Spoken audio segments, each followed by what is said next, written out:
to get buy opportunity at the third bounce on the support in hoping that it will be an uptrend in the next move.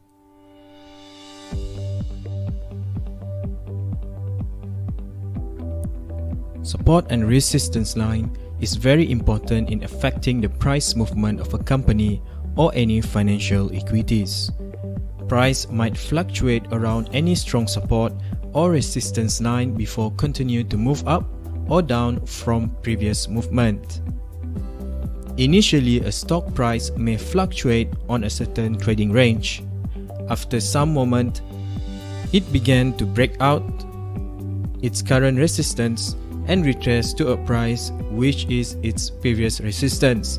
But now the line is no longer its resistance but its support. Thus the process repeated again.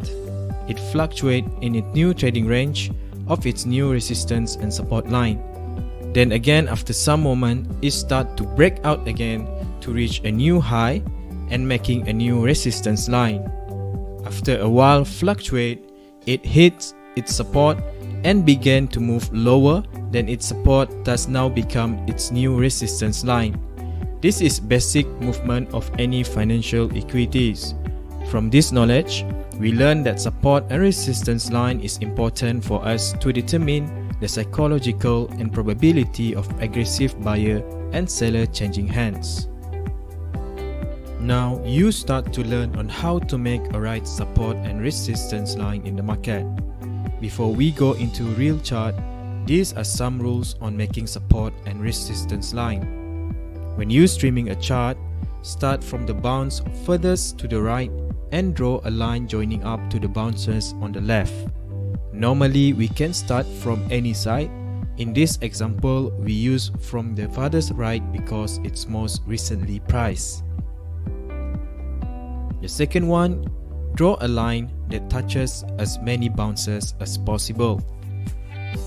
And the strongest lines are the horizontal lines and have the most bounces, which is the more the better. We take an example, the chart of Microsoft Corporation. This is an example of the price movement of an equity in a real chart. It is random and without technical analysis, it is impossible to recognize the market movement of where it's headed. So now how to draw its support and resistance line. To draw a support or resistance line, we seek the point that has the most probability of bounces.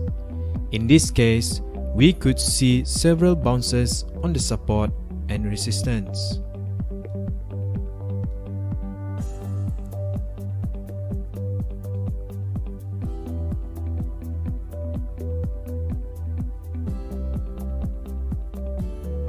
We can see that through this chart, there is a line that we can make in order to form its support and resistance. The line can be drawn by connecting all the point and consequences bounces.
Bye.